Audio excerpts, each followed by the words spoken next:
Halo semuanya, selamat datang di STM, Suara Tengah Malam.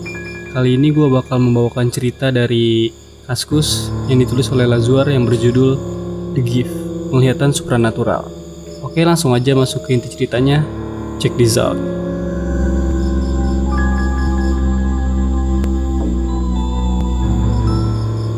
Oke, panggil aja gue Rage. Gue adalah anak ketiga dari 3 bersaudara. Gue ini bungsu. Semua dimulai dari gue kecil. Gue sering banget, hampir 3 kali dalam seminggu, selalu ada orang yang berbeda datang ke rumah gue. Gue gak pernah bertanya, tapi nyokap selalu ngasih tahu gue kalau itu pasien bokap. Bokap gue dikenal sebagai spiritualis. Entah yang kesurupan, kena santet, kena pelet, orang hilang, orang pindah alam, dan lain-lain. Selalu ada aja cerita yang gue dapet tiap harinya dari bokap.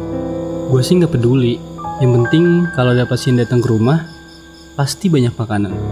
Walaupun bokap menolak keras, bahkan sangat keras, untuk pasien yang memberikan apapun, termasuk uang. Nah, bokap gue juga ternyata punya murid. Gak banyak sih, sekitar 10 orang. Itu juga yang gue kenal. Karena mereka mayoritasnya dari daerah rumah gue. Kadang ya, setiap malam Jumat itu suka ada zikir dan pengisian. Entah apa itu, tapi gue selalu ikut. Ya, selalu ikut sampai selesai. Di situ semua lampu dimatikan. Kita semua duduk sila melingkar, dan di saat itu pula bokap nyuruh kita untuk menyebut asma Allah Subhanahu wa taala dari setiap hembusan nafas. Selang 15-20 menit, bokap mulai megang punggung kita satu-satu. Kadang itu terasa dingin, kadang terasa hangat. Ya seperti ada sesuatu yang mengalir gitu, kayak masuk ke dalam tubuh kita.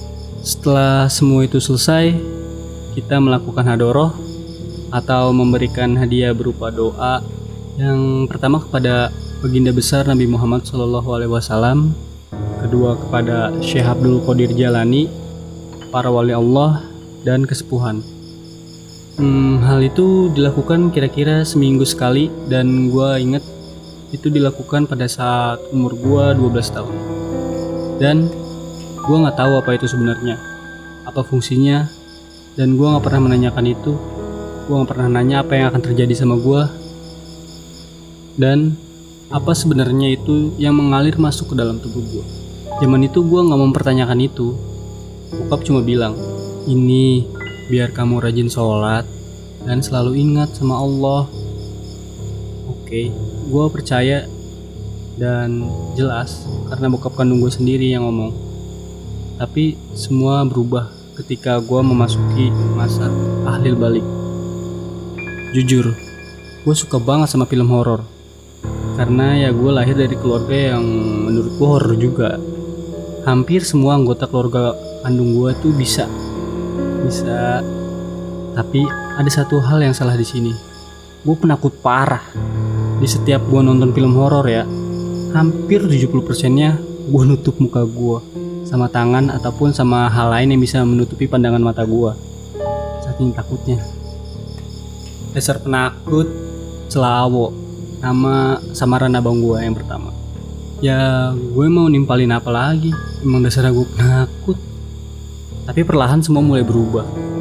Rutinitas pengisian terus berlanjut sampai gue masuk zaman SMA. Dan semua mulai terasa ada perubahan. Dari beberapa indera yang gue punya, rasa lebih aneh. Kayak lebih peka gitu. Telinga mulai mendengar suara bisik-bisik, walau durasinya tuh gak lebih dari 10 detik. Hidung mulai mencium bau-bau yang gak wajar, bau bangkai, kadang bau wangi. Tapi bentuk fisik dari itu semua gak ada. Mata mulai ngelihat sesuatu yang aneh dan selalu fokus sama sesuatu yang gak lazim. Kayak pojok kelas, pohon rindang, tanah kosong. Kulit gue juga suka ngerasain panas, dingin, ya bergantian di tempat yang random gitu. Dan waktu yang random juga gak jelas. Zaman SMA ini cukup sulit buat gue beradaptasi menurut gue. Karena ya gue bingung harus apa. Setiap gue tanya ke bokap selalu bilang, gak apa-apa kok itu mah, sambil dia ketawa. Dan Hal terburuk yang pertama kali gue alamin ketika dari salah satu indera itu mulai berfungsi 100%. Sore itu setelah eskul basket, langit mulai mendung. Gue tahu sekolah gue ini termasuk bangunan lama yang letaknya jelas di samping persawahan luas.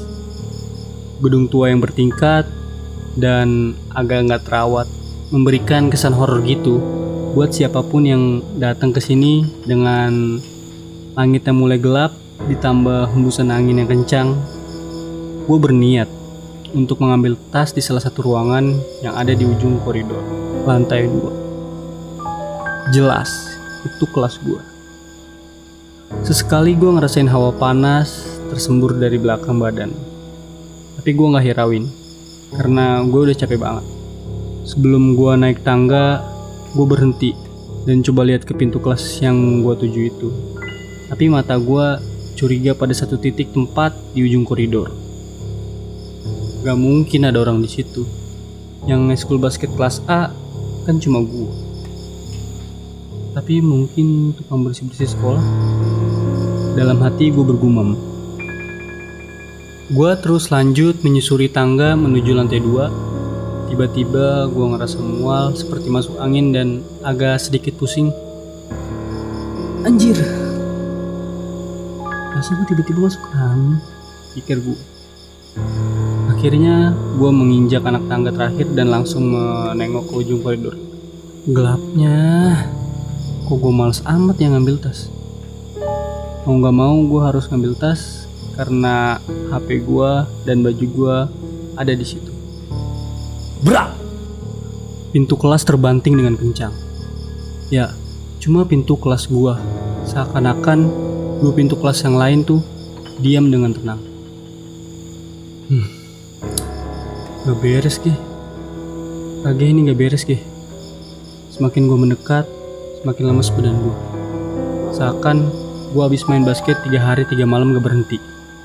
Tapi dengan tekad kuat untuk mengambil HP biar gak kena damprat gebetan, gue paksain. Akhirnya gue sampai di depan pintu kelas A. Anjir! Sontak gue kaget. Ada suara lengkingan keras dan dilanjut oleh suara ketawa dari dalam kelas. Di saat gue baru pegang pintunya. Ya Allah, Bomah ya, ada apa lagi sih ini? Perlahan gue coba buka pintu, tapi pintu susah banget kebuka. Gue mau paksa buka, tapi badan udah lemes. Gue masih bisa berdiri, itu aja udah syukur. Tapi otak gue minta gue untuk tarik paksa pintu itu. Gue lakuin, tapi tetap gak bisa. Ini badan udah lemes-lemesnya. Dan langit makin mendung, angin makin kenceng. Padahal ini masih jam 4 sore. Jelas sekolahan udah bentar. Gak mungkin ini kekunci dari dalam. Gak mungkin Kang bersih-bersih mengunci dari dalam. Terus dia ketawa-tawa. Gak mungkin banget. Dengan pasrah dan takut, gue buka pintu sambil teriak, Bismillahirrahmanirrahim. Krek. Pintu terbuka dengan tenang. Padahal gue rasa gue udah narik sekuat tenaga, tapi cuma skrek. Tapi yang penting pintu udah kebuka. Gue coba buka pintu itu lebar, tapi kayak ada yang narik lagi dari dalam, yang gak ngebolehin gue buat buka lebar pintu itu. Pintu itu cuma terbuka dengan lebar 2-3 jari. Gue terus coba tarik, tapi ketarik lagi. Apaan sih nih? Gue berpikir, coba mau mengintip dari sela-sela pintu itu, tapi takut ada sesuatu yang mengganjal setelah ada benturan kencang tadi. Tapi itu adalah keputusan yang buruk yang pernah gue ambil di masa SMA gue. Mereka tahu, Dek, mereka tahu kalau seseorang itu punya kelebihan dan mereka memperhatikan. Iya, gue pernah terlibat percakapan dengan bokap dan pasiennya. mengenai mereka ini, makhluk yang kita sebut sebagai makhluk gaib itu. Dan itu menarik perhatian gue sebagai seorang penakut. Dan gue merasa senang karena gue rasa gue gak punya kemampuan lebih. Iya, kadang mereka punya kemampuan lebih, malah sering jadi incaran. Bokap gue bilang itu. Gue cuma ngangguk. Tanpa gue tanya lagi, sebenarnya gue punya kemampuan lebih atau enggak.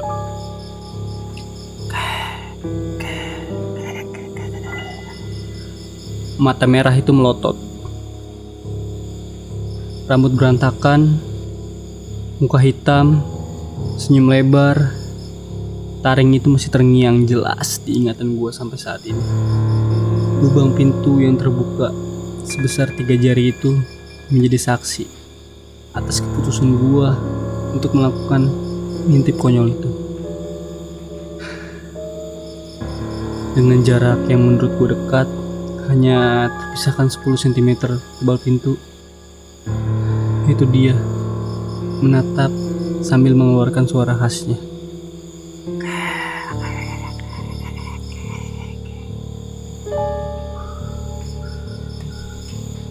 Gue cuma bisa diem dan terus sambil saling menatap sampai ada sesuatu yang hangat menyentuh punggung gue.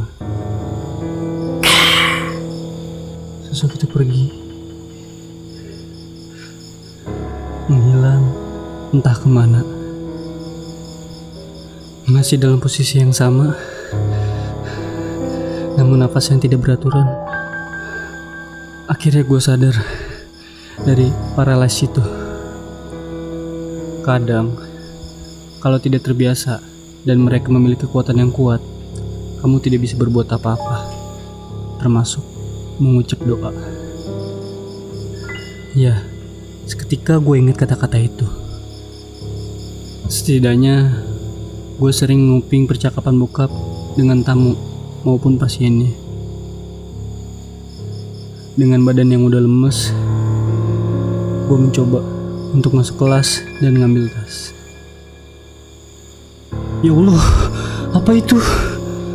Bodo amat. Sambil ngambil tas, gue terus bergumam seperti itu. Sesampainya di parkiran, terbesit sedikit di pikiran gue. Rasa hangat tadi persis banget rasa hangat yang sama ketika gue ngelakuin ritual pengisian itu. Dengan penuh pertanyaan, gue melaju pelan dengan motor gue yang udah sedikit berantakan itu. Apa ya tadi? Pertanyaan itu terus terulang. Tak terasa, gue udah sampai di rumah. Pokoknya, semua pertanyaan harus terjawab. Tanpa pikir panjang, gue langsung masuk ke rumah. Sampainya di dalam, gue langsung teriak. Bun, Bapak mana? Bapak dinas ke Bogor. Hari Minggu pulangnya, kata ibuku.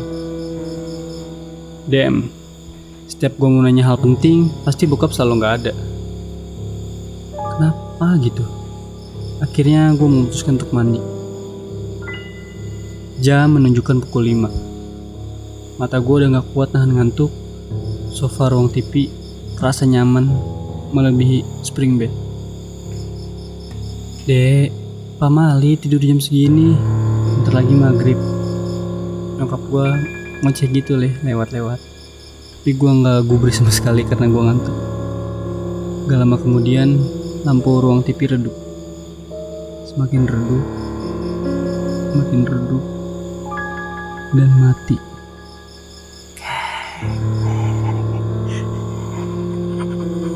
Suara itu muncul lagi.